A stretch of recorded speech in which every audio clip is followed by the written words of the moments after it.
question for both. If you were fans of the book before you started production, if you got to know it beforehand? Never read it. No, I'm joking. I read it. Like a lot of times. I had read The Last Wish before Netflix, before I knew that Netflix was making a series out of it, and I fell in love with it. My meeting with him was very, very brief. I was about to fall through a 15-foot hole at the time, so I was focused on something else. Yeah. Yeah. A hole? 15 feet up? Yes, yeah, you'll see. Ah, great. Yeah.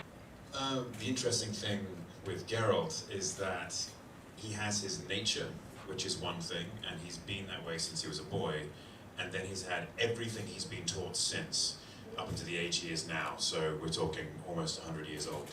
And that is what he shows on the front. It's this cold, stony exterior with a very direct approach to matters in life, a very simple and direct approach to matters in life, which can often lead to brutal consequences. But on the inside, he truly does believe that the world can be a better place, and he wishes it was. And it's about those two warring natures, which try and find balance, and rarely, if ever, do. I would say never really do. I mean, they're constantly in conflict through the entire series, and that's, to us, that's really the fun of the storytelling. Hello, my name is Miguel Fernandez from Cine Escondite, and The Witcher has a lot of great scenes, sword fights, and I want to ask you about how did you prepare for those, and if you had some input on how those should be. Well, I think the best way to answer this question is to reference the fight in episode 1, which was with Wolfgang Stegemann, his team, and that we, the three, Wolfgang, myself, and his team, actually designed those fights because the episode 1 fight is so important to set the tone of who Geralt is. And for me, it's always been vital that a character exists within the action, that it's not just fantastic writing with acting and then you have a completely separate action beat which feels disconnected and disjointed from the story, and then you go back into the acting stuff afterwards.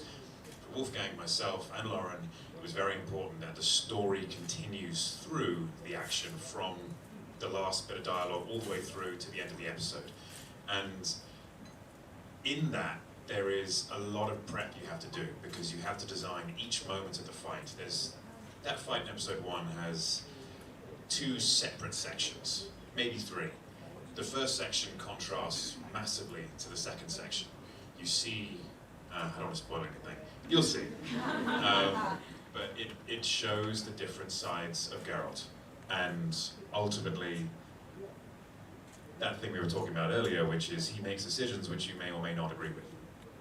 And for me, that was the most important thing. We did a lot of prep for that. Just my prep for that was designing the fight with Wolfie. And when it comes to the other fights, when it came to my general preparation for sword fighting, I've handled a sword before in movies like Immortals. I'm not a stranger to a sword.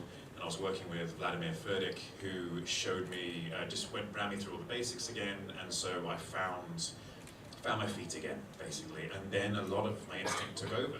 And the schedule was so tight with the show that a lot of the choreography I was learning via a video while I was getting my wig put on in the morning, and then I would shoot that fight that day.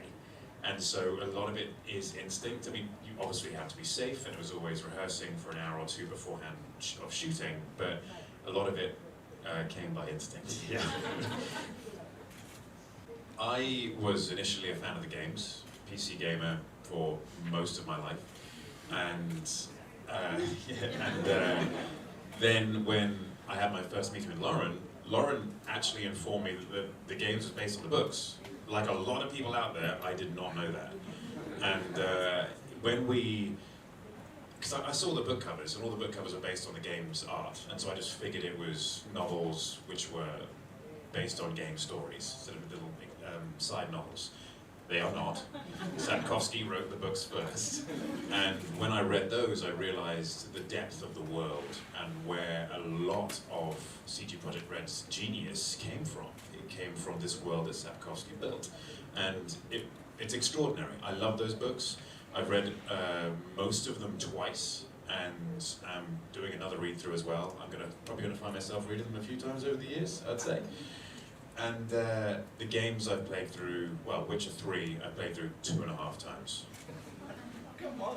Yeah. It's huge. Yeah, it is huge, it is huge. I'm quite efficient. You said in an interview that you play Overwatch, is that right? Yes. Who do you it's main? it's been a while. Yeah.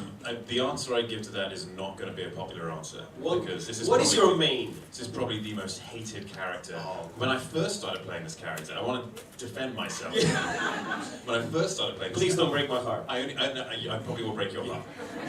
I have only just got back into the game. When the game first came out, what was the rival game when Overwatch came out? Paladins, what's it like? It's copy, I don't know. There was two very similar games, and I Yeah. played the other game loads, and then everyone stopped playing that game, and I was like, oh, okay, I better get into Overwatch then. And so I played Overwatch, and I got back into it just this year, and the character who I had initially picked, who was like no one picks it 'cause it's quite hard to play, and it's a support character, and now everyone hates this character because of whatever updates they had. Symmetra. Oh, It's- no, she's great. Everyone hates me. Yeah, her turrets Yeah, were like I either annoying. can't play or I'm just on easy mode. It's like, pick a side, guys. It's not just a hero which is always going to do the right thing. The hero often does something which, even if it's right, it tends to be frowned upon enormously because, I don't know, a lot of people died in the process, and he came out fine. But everyone died, even the person he was trying to save. And so that's what I find interesting, the way he deals with that, and the way even if he's not necessarily passing on a good message immediately, you know deep down he's trying. And that's what I like about it. I knew that I wanted to start with The Last Wish. To me, you can't tell the story of The Witcher without understanding the world of The Witcher, the continent, the politics, and basically what a monster hunter looks like and acts like. But I started with The Lesser Evil. For me, when it came to building Geralt, or my version of Geralt, it had to exist first within Lauren's vision and with her broader lens she's bringing to the show. And so if you were to read The Last Wish, it is a book filled with Geralt talking and thinking. And so then you have the second book as well, Sword of Destiny, which is much of the same, but we have two other characters introduced. From the very beginning of our show, we have 3 characters. And so for me, it was about making sure the truest essence of Geralt from the books existed within that framework. We don't have the same space to have Geralt's inner monologue happen for 12 hours, which I think is the audiobook. And that's just one book. And so it was about boiling it down to an essence. If in the books you see Geralt will be talking with kings and queens very eloquently. He'll be lots of sirs and my ladies and bowing, and he does this thing which is he's making them feel comfortable. He knows how to talk to them. And we don't necessarily have that sort of space within an hour's episode. So it was about making Geralt this very direct, stony character. And that's why I chose the voice as well. Because when you speak less, the voice has to carry a certain gravitas. And within that basic box that I've built of the character, the boiled down essence of the character, I can move from there, and in relationships, whether it be with Yennefer or Jaskier or other characters, you see the other aspects of Geralt which are more present in the books through one story, but it's through a constant inner monologue. I don't deliberately try and make a character my own. Because of the iconic characters I've played, I'm actually a huge fan of those characters, so I'm not deliberately trying to put my own spin on it. If anything, I'm actually just trying to be as true as possible to the source materials that I'm loyal to. And so it's not, there's no deliberate effort that goes into making it different. I think it just happens that way naturally. Whether it be Sapkowski's writing, whether it be Lauren's writing, whether it be Doug Cockle's performance in the game, whether it be my performance in the show, they're all going to be different because we're all different people and we all come from different places emotionally when we're creating these characters. Other characters I'd like to play that are iconic. I'm a fan of history, so characters like Julius Caesar or Alexander the Great. Might be a touch of Alexander now though. I think he died at 32, so the ship may have sailed. But yeah, that's my answer. Excited, we obviously just got picked up for a season 2, which is very exciting.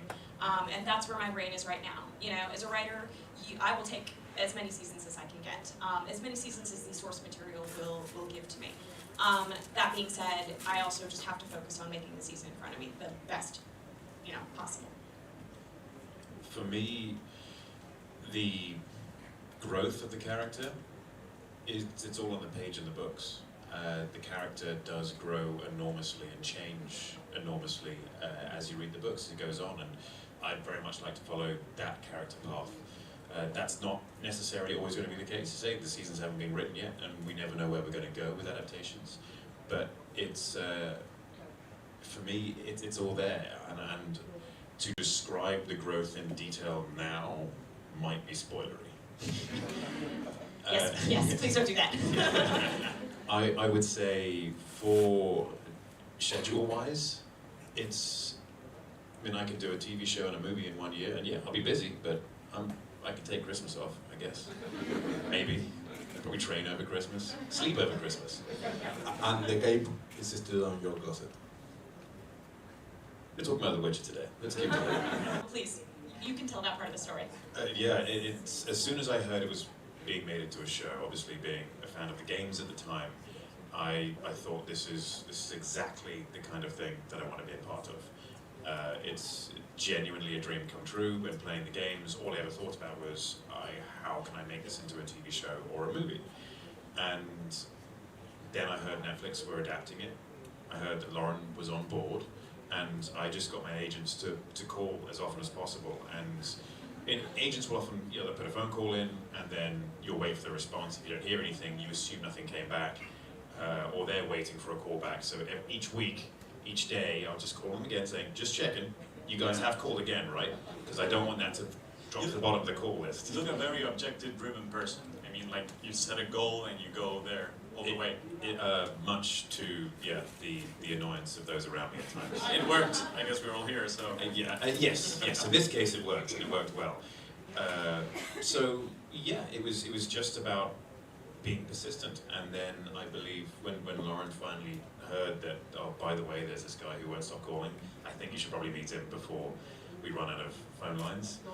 And then we got to meet, we had a lovely chat about it, and Lauren said, look, at this stage, it's still such an early stage that I can't give you any kind of answer, and then it all sort of went quite quiet because they were going through their casting process, and it was 7 weeks later, something like that. 7 weeks later, I get the call and they were asking if I would audition, and I was on holiday at the time, and I was like, right, yes, where do I need to go? And we all flew to New York and met there. All four of us, Henry, myself, Sophie Holland, our casting director, and Alex Sakharoff, our director.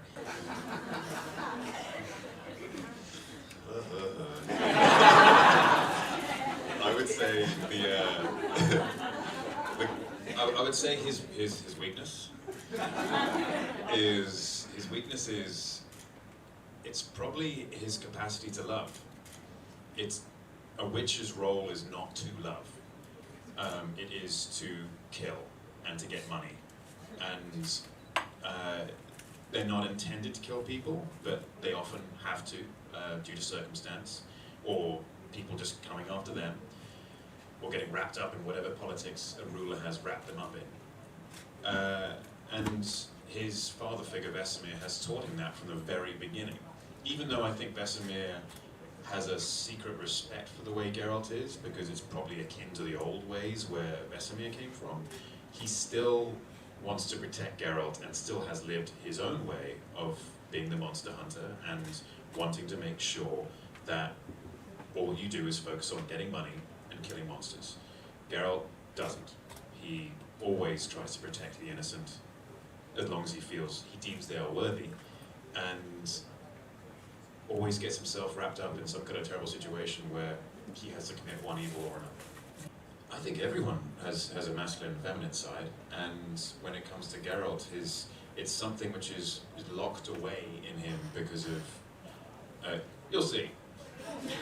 There's a bit that comes up and you'll see why it's locked away and what it all means, and there are keys to his heart, and his feminine side is definitely one of them.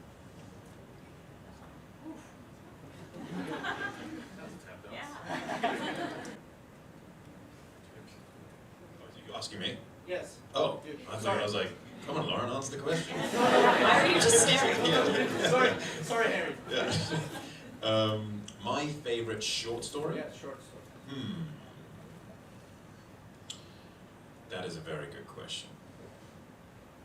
I think the first time I read the books through, it's in Sword of Destiny. I think it's the first short story in Sword of Destiny, or the second. Yeah, first or second. It's when